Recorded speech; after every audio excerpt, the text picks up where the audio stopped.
right, welcome back everybody to another edition of Dollar Bin Digging. This is the video and article that I do for comicbookinvest.com where I talk about those little treasures hidden in those cheap boxes, those dollar bins at your LCS, your flea markets, your garage sales, your used bookstores, wherever you find your cheap comic books. These are the little nuggets you might be able to dig out if you go looking. Now, today I got a little bit of a mix of some Marvel and some DC, just based on some of the recent news over the last week. Just some books that I find interesting and think that you might still be able to find them in those cheap boxes. So, hopefully you're enjoying this as well as all the other content here on the channel. Let me know what you think in the comments. Please like, subscribe, hit the alert button so you don't miss anything. Continue to keep telling your friends so we can keep growing the channel. And make sure you check out the live shows due on Wednesday and on Sunday because it's a lot of fun there with the live chat and just engaging with everybody. So if you want to see what books I want to talk about this week for Dollar Bin Digging, just hang on for 1 second after the intro and I'll be right back with the books.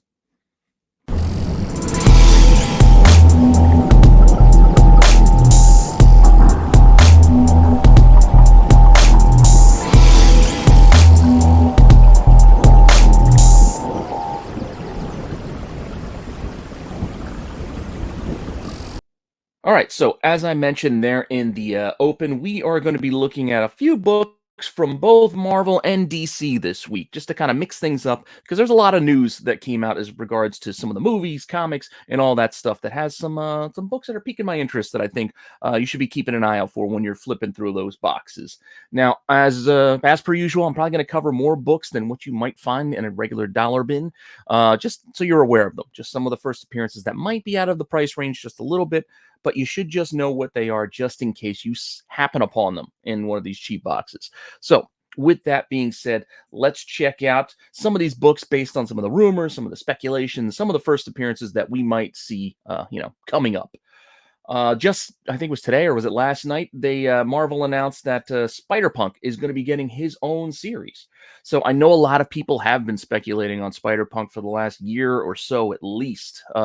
Most of them thinking that, well, he's going to show up in the next Into the Spider-Verse movie, which is still a possibility. He is an interesting character and one of the more interesting, spider characters that we've seen come out of these Spider-Verse events and all of these different multitudes of Spider-Men that have rolled out. He is definitely one of the more interesting ones, that at least appearance sake.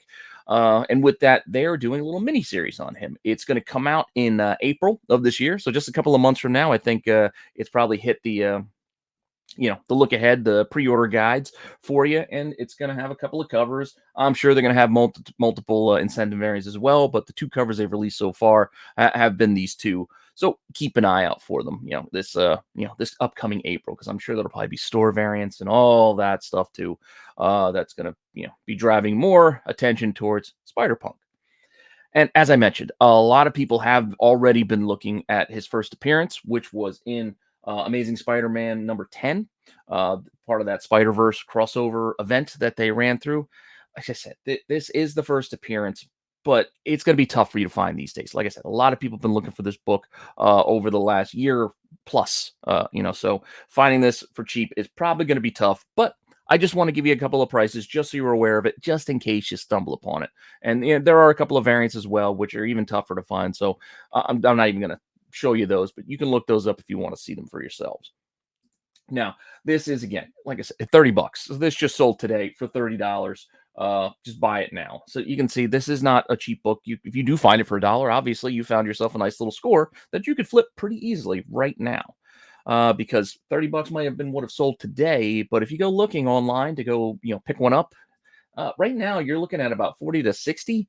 A lot of them in that kind of $40 range, but they can go up to $59 plus. I think I saw one listed for $75 as well. And this is just for the cover A.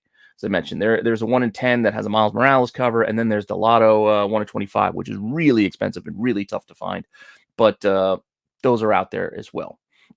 Now, I know a lot of people these days also like looking at first covers, and even first covers for Spider-Punk are going to be tough because people, again, have been putting money towards this character for a little while, but be aware of what you're digging for. And I'm not going to start a debate over what the first cover appearance is because I don't think that's not interesting to me. Really. I mean, it is what it is. You like the cover, buy the cover. I mean, it doesn't really matter. I don't think it makes it any more important really than anything else. But if you go off of the dates and everything like that, just for pure factual purposes, from what I can see, this Spider-Verse number 2, the Spider-Man Spider-Verse number 2 appears to be the first one since this came out in January 14th of 2015. Sorry, I shouldn't say in January, because that date of the 14th is very important when we look at this, because you can see he's Spider-Punk's there, in on the side there, right underneath the trade dress, the little title card there. But that's January 14th. The other book that a lot of people had been picking up and scooping out of those boxes, still part of that ASM run, has been ASM 13, because there he is as well, right there in the middle of the trade dress at the top. Pretty cool. But that came out the week after, on January 21st, 2015. So, I mean, you're talking about a week difference. So does that really matter? It might, but just in case you find these, this is what you're looking at. It's $26 for both Spider-Verse issues 1 and 2. It's a 2-issue miniseries. I think individuals, it's like 13 to 15 bucks, mostly they've been selling for, and that issue 13 has been selling for like $10. So it's not like a huge book right now, but people been buying a lot of weird stuff these days. And first cover appearances, apparently something a lot of people like putting their money towards, once like that first appearance gets too pricey for them to invest in. So then they turn their attentions toward things like first cover appearances and the like.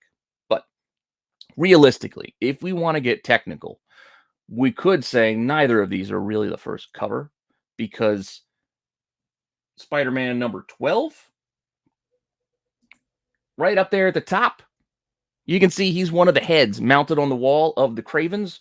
So technically that's him, or part of him, and he's on the cover. So I guess in theory, that would be the first. And that book, I think, came out the week before, on January 7th of 2015.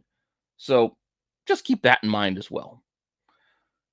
Now, this particular one, as you can see here, it sells for about $15, but that's mostly because this is also, I believe, first Leopardon, the big kind of mech robot Spider-Man thingy. So a lot of people, like, including myself, like that little bit of a character. And I think there's some other Spider-Man in here as well. But Leopardon, I think, is really what drove a lot of people to go find this book. But again, you can still see he's one of the heads. So technically, whether you like it or not, his head's there. So January 7th, which is the week before the other book, again, I'm not going to argue. It doesn't really matter. This is just for fun. If you find these things in a dollar bin, I suggest you pick them up. I'm not willing to start a debate over which one's first, because to me, it's not interesting. I don't find that all that interesting for debating things like that. It is what it is. Whether you like it, you don't like it, who cares if it's a cameo cover, as buddy Tover called it. Says it's a cover cameo. It doesn't matter. This is just fun. This hobby should be fun, so let's just keep it civil and just buy what you like. Put your money where you want to put it. And with that being said, while these next couple of books aren't first appearances, they have started to sell pretty well, because they feature prominently the character Spider-Punk. So keep an eye out for it, because you might be able to make yourself a couple of bucks. And that is Edge of Spider-Geddon number 1. That's this pretty cool, again, it's Spider-Punk right there on the cover. And there's Variant as well, where he is on the B cover breaking the guitar. Pretty cool. And as I mentioned, these things have been starting to sell. I mean, look, these are at auction. Ended yesterday and a couple of days ago. $26 and $20.50 for these at auction. So these weren't buy nows. These multiple bids got them up to these prices. So this particular book seems to be rising in price. And if you want to go look to see what the asking prices are right now, well, they're backed up. I mean, you can see you can buy it now for $17. The pair of the 2 covers you can get for $25, or about $16 you can get the B cover, if that's what you're looking for. So if you're interested in Spider-Punk, there's a couple of options for you to go look for while you're out there digging, because, who knows? You may find yourself a nice little score, or just some cool covers that you like for your own collection. Again, just for fun. Now, a little bit of news, sticking with Marvel just for a second. I just thought this was mildly interesting, so I decided to throw this in here because, why not?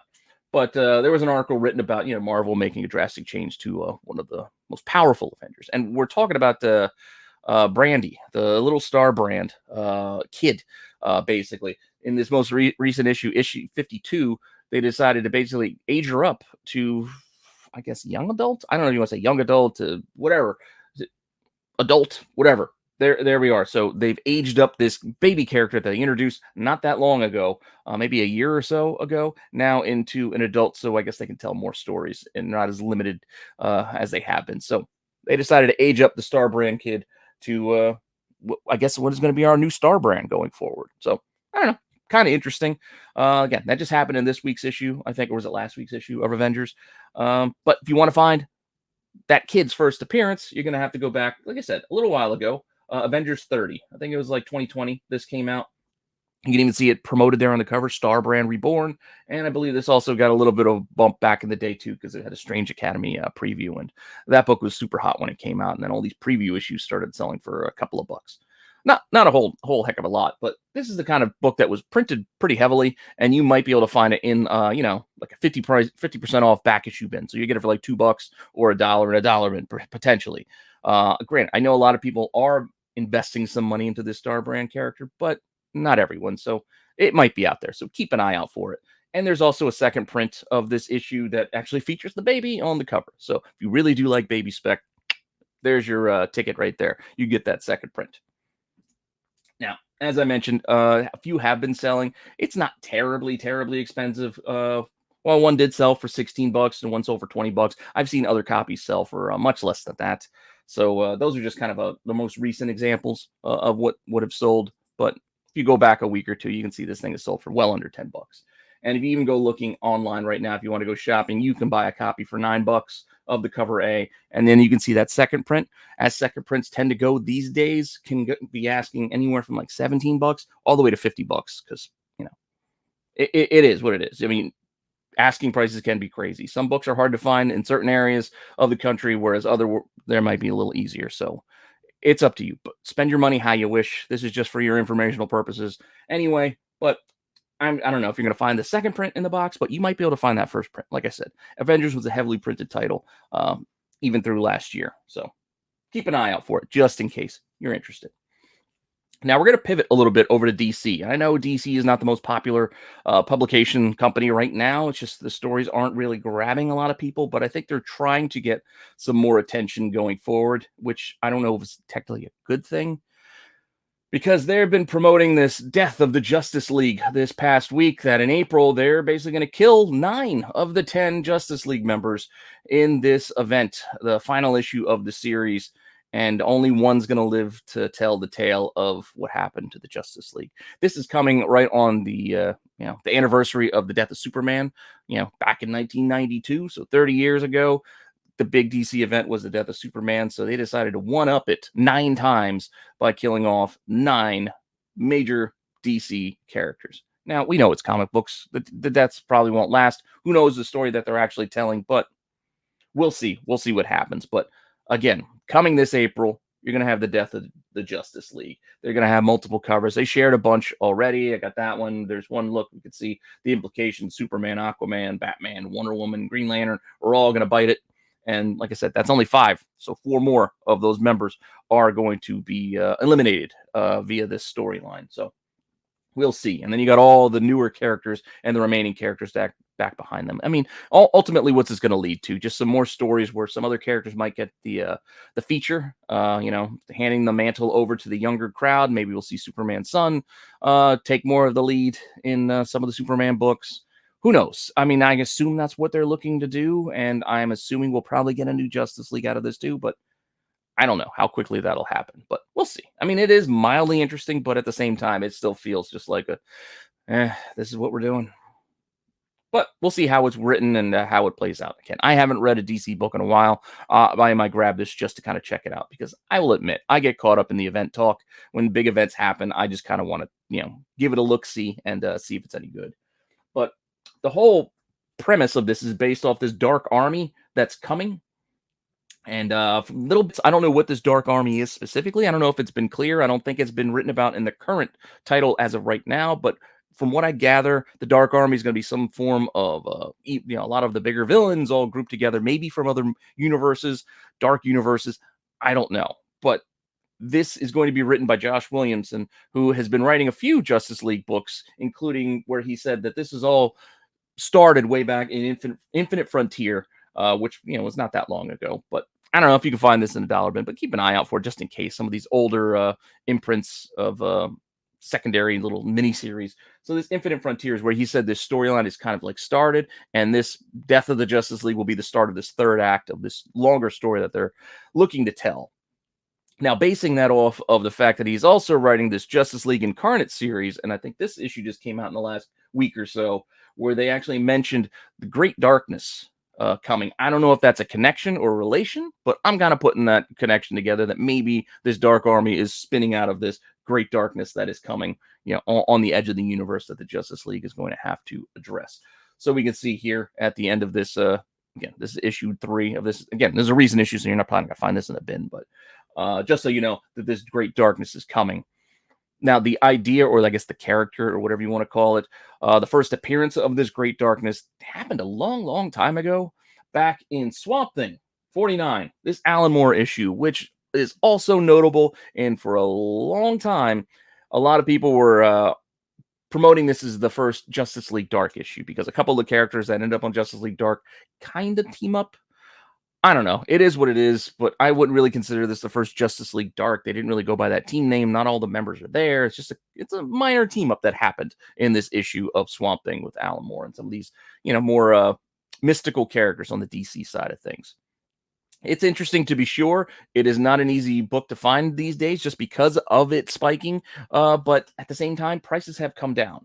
But this is, like I said, the first appearance of this Great Darkness that revealed itself kind of at the end. It's just like a great evil. I don't know. It's the kind of thing that you can see as being a big event type baddie of sorts, or at least involved in it. So we'll see. Again, I'm just guessing. This is speculation part of it. Who knows?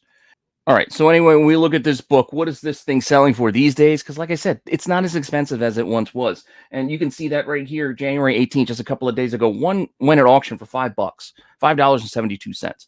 I know from the UK, shipping to the US from the UK is expensive, but that isn't to say the buyer wasn't actually somebody in the UK and they got it for $5. Just saying. But there are other cheap copies too. I just wanted to use that one as an example. And even if you look at what's available for this book right now, it's still not that bad. I mean, we got copies at auction. There's one that's only at $5.50 right now, $15 buy it now. And then there's another auction with only an hour left as I'm filming this.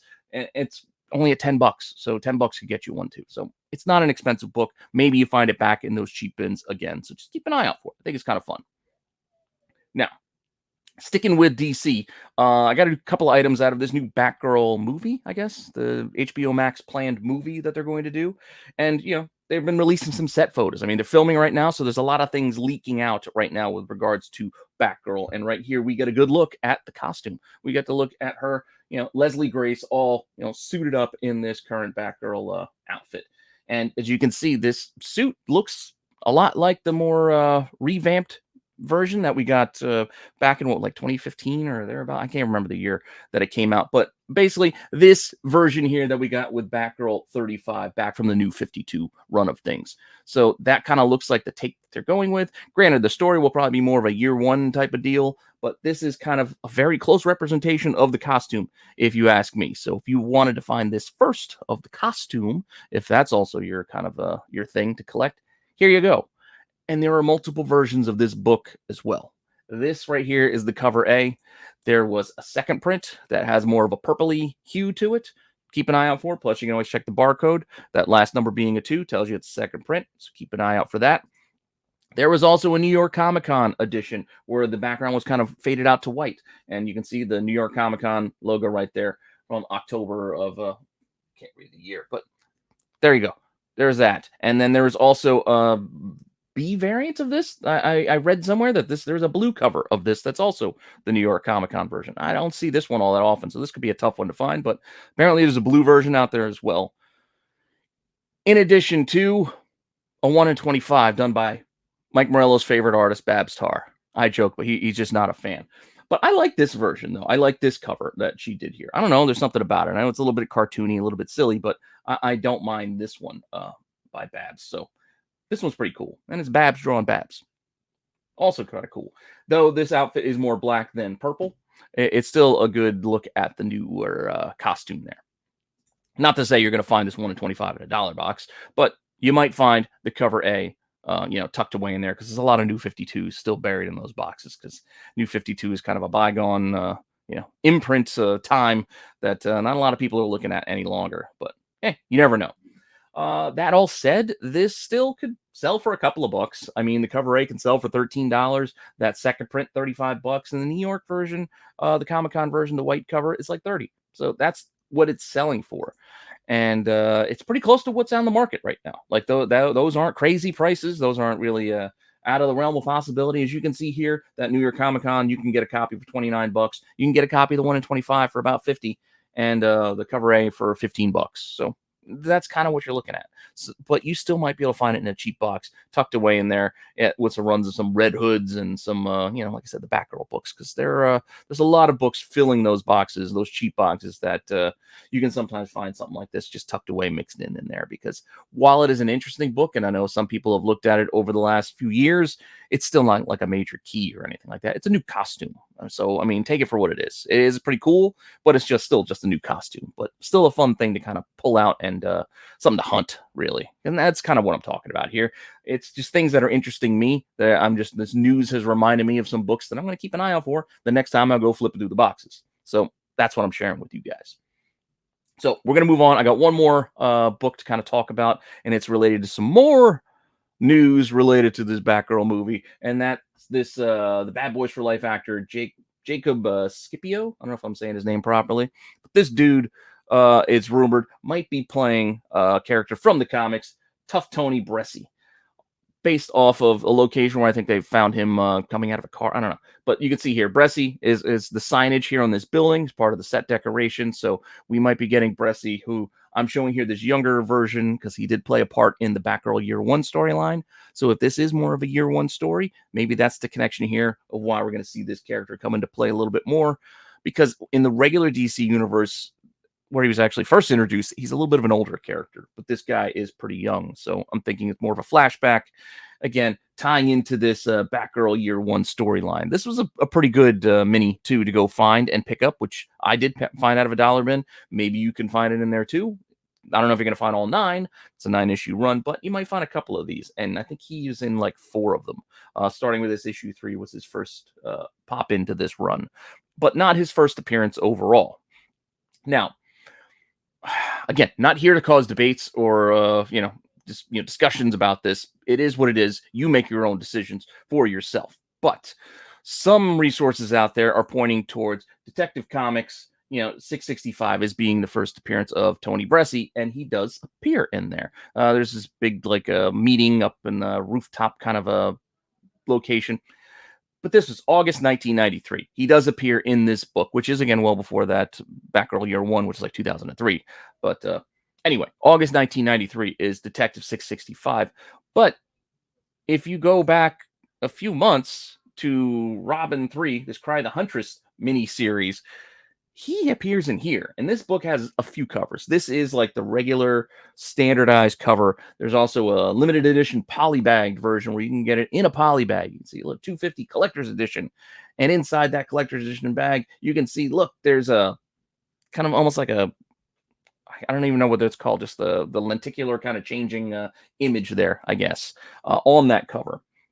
So multiple covers of this, but this was December 1992, and you can see here, if you read through at the actual storyline, Tough Tony Bresci, meeting them himself. This must be a big thing to bring out the capo. As Huntress is looking in on this crew. Grant, it's a tiny little cameo, if you can even really call it that, but I would still say that that's him, and his name is mentioned, so he's somewhere in that grouping of one of those guys is supposed to be Tough Tony Bresci. So it is what it is. This is months before the other one, so I would think that cameo or not, it's still first. But it's up to you. You find either one you want. They're both in dollar bins because both of these books are very, very cheap and were heavily, heavily printed. So not going to have a hard time finding either. Not to mention, I don't think it's a big thing, a good idea to go investing in a side character in a HBO Max movie or miniseries like that anyway. It's, again, just a fun thing for you to go find in a box. That's all I'm suggesting it for. Now, as you can see, this Robin 3 book sells for $1.79 for a polybag version. That's less than it cost at cover when it came out, or 99 cents. So it's a $1 book, even online at auction there for that one, for the regular cover, which I think it's actually harder to find the regular covers than the collector's editions. But that being said, if you want to go buy one yourself online, they're also just as cheap. You can look $2, $7 for a poly bag, $2 for an opened lenticular. It's not an expensive book. And even that Detective 665 is not an expensive book. That's also a dollar book. Those Nightfall and those books following Nightfall are all very heavily printed, and there are lots of them out there. So you won't have a hard time finding them in a box. There's a lot of 90s filler out there, and that detective book and this Robin series are amongst them. So just saying, if you want to find one for fun, that's all I'm recommending it for. I'm not saying you go invest in tough Tony Bressi because, again, what's the end game here? He's going to show up on her movie for a little bit. That's probably it. I don't know. But as I said, I still think it's fun. I still like looking for these things, regardless of all that. So hopefully you're enjoying that too. And hopefully you're enjoying this series, and hopefully you like that list. These were just some oddball things, like I said, that popped in my mind looking at the recent news releases and rumors, and just figured I like talking over these first appearances. So if you find it interesting, let me know what you think in the comments. Please, again, like, subscribe, all that stuff. Keep telling your friends so I can keep growing my channel. And hopefully you're checking out the article as well as all the other stuff over on comicbookinvest.com, because there's a ton of free content both there and on my YouTube channel. So with that all being said, thanks for checking in. Thanks for stopping by. I appreciate you all, and I'll be back soon with some more content.